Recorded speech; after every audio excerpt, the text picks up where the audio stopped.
చెప్తున్నావు. దేవుని స్తోత్రం, హల్లెలూయా. మరొక మాట ఏం చెప్తున్నాడు ఇక్కడ చూడండి. నేను కాదు, నీ మాటలే నీ దోషమును స్థాపించుచున్నవి. మాట సరిగ్గా లేకపోతే దోషము మూట అయింది. చెప్పాలి, ఏమైద్ది? మాటలు సరిగ్గా లేకపోతే దోషం ఏమైద్ది? మూట అయింది. మూట రేపు ఇప్పాడు అనుకో, పోటాడికి ఉండదు. ఎక్కడికి చెప్పాలి? ఎక్కడికి? మూట ఇప్పితే రేపు పట్లోకం పోవడానికి ఉండదు. నీ మాటల వలన నీ దోషం ఏమవుతుంది? స్థాపించబడుతుంది. అంటే మూట అవుతుందంట. మూట ఆడబడింది అనుకోండి, ఇప్పాడు అనుకోండి, పోవటానికి ఉండదు. మరే నీ మూట ఏడు ఉందరా? భూలోకంలో ఉన్నప్పుడు ఇచ్చలవిడిగా మాట్లాడావు, భూలోకంలో ఉన్నప్పుడు నీకు నచ్చినట్టు మాట్లాడావు, భూలోకంలో ఉన్నప్పుడు బ్రతికి ఉన్నప్పుడు సజీవుడికి ఉన్నప్పుడు ఇదిగోరా నువ్వు మాట్లాడిన నీ మాట్లాడిన అని చెప్పి మూట ఇప్పి కింద పోసడానికి ఒక కుప్పలాగా ఏ పోతాం లోపలికి. దూతలు ఇద్దరు వస్తారు. ఆడికి నన్ను పోయేది, వాటికి సమాధానం చెప్పి అప్పుడు పో. దేవుడి స్తోత్రం. చాలా జాగ్రత్తగా ఉండాలి. నీ మాటల వలన చెప్పాలి, నేను కాదు, నీ మాటలే నీ దోషమును స్థాపించుచున్నవి, నీ పెదవులే నీ మీద సాక్ష్యము పలుకుచున్నవి. ఎంత ప్రమాదం తెలుసా? నీ శరీరమే నీకు శత్రువు. కానీ ఊరికనే పట్టించేసింది. దేవుడి కాడ ఊరికనే పట్టించేసింది. పోయిన వాళ్ళందరూ ఏమన్నా ప్రశాంతంగా ఏం పోలేదు. గుర్తుపెట్టుకోండి, చనిపోయిన వాళ్ళందరూ ప్రశాంతంగా ఏమీ పోలేదు, ప్రశాంతంగా ఏమి ఉండరు. అర్థమవుతుందా?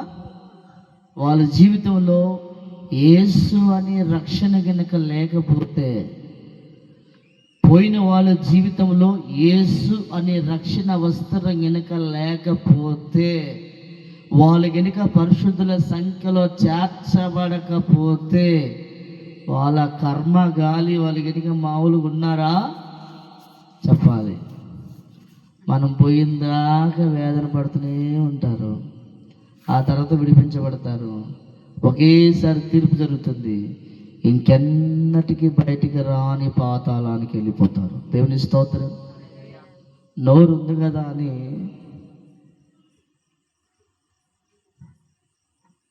నోరుందని మాట్లాడతారా? మాట్లాడండి, సరేనా? అన్నీ మాట్లాడండి, అన్నీ మాట్లాడండి. ఉంది కదా, నోరిచ్చింది ఎందుకంటే దేవుణ్ణి స్తుతించడానికి, తినటానికి, త్రాగటానికి, అంతే. ఇక వేరే దానికి నీకు ఉపయోగించడానికి వీళ్ళేనే. వాక్యం ఏ రాయబడింది తెలుసా? కోపపడుడు కానీ పాపము చేయమాకండి. ఎఫెసీ సంఘంతో చెప్తాడు, కోపడండి. కోపం వస్తుంది కంపల్సరిగా.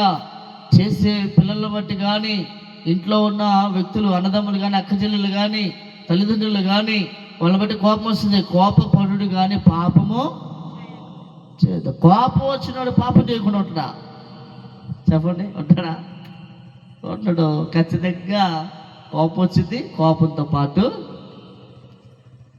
ఇక చాలా చాలా చాలా మాటలు వచ్చేస్తాయి.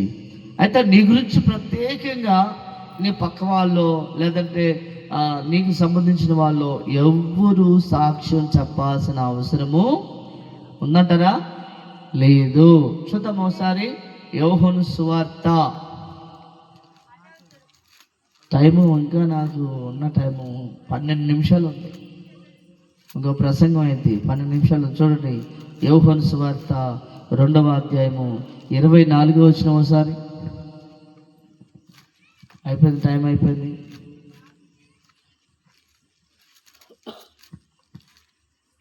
యోహాను సువార్త 2వ అధ్యాయము 24వ వచనాన్ని ఒకసారి మనం పరీక్షిస్తే, అయితే యేసు అందరినీ ఎరిగినవాడు గనుక ఆయన తన వారి వశమును చేసుకునలేదు. ఆయన మనుషుని అంతరంగమును ఎరిగినవాడు గనుక ఎవడును ఏ మనుషుని గూర్చి ఆయనకు సాక్ష్యమే అక్కరా లేదు. ఆయన అంతరంగాలన్నిటినీ పరీక్షించేవాడు. మనుషుని యొక్క అంతరంగంలో ఏముందో, అంటే పైకి ఎలా ఉన్నామో, లోపల ఎలా ఉన్నామో, ఎవరికి ఏ ఉద్దేశంతో ఉన్నామో, ఎవరు ఏ ఆలోచనతో ఉన్నారో, ఎవరు ఎంత ప్రేమిస్తున్నారో, ఎవరు ఎంత ద్వేషిస్తున్నారో, ఎవరు ఎలా ఉన్నారో, వాళ్ళందరూ హృదయాలన్నిటినీ పరీక్షించువాడు దేవుడే. నీ హృదయం, నా హృదయం, నిన్ను నన్ను మన అందరినీ పరీక్షించువాడు దేవుడే. తప్పించబడటానికి అవకాశాలు మాత్రమేమి ఉంటాయా? ఉండవు. కాబట్టి